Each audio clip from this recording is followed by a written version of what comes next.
কয়েকদিন ধরে উপমা নামটা তোমার মুখ থেকে খুব শুনছি। বাবুকে পড়ার সময় বললে। তা উপমা মেয়েটা কে? আরে উপমা মেয়ের নাম নাকি? হা হা হা হা হা। হাসি বন্ধ। আমার সঙ্গে চালাকি করবে না।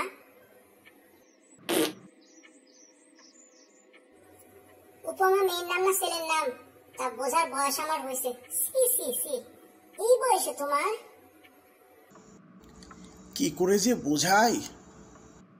ওরে বাপুরে, উপমা হলো বাংলা গ্রামারের একটা অংশ।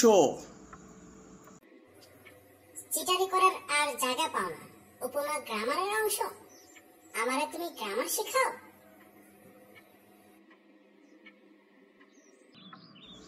আরে তুমি দেখছি পাগল হলে। উপমা হলো এক ধরনের বাক্য অলংকার। অলংকার? এর মধ্যে অলংকারও কিনে দেওয়া হয়েছে? হায় রে রে, আমার কপাল পড়লো রে। এখন আমি কি করবো রে? তুই দাঁড়া, আজ তোর একদিন কি আমার একদিন।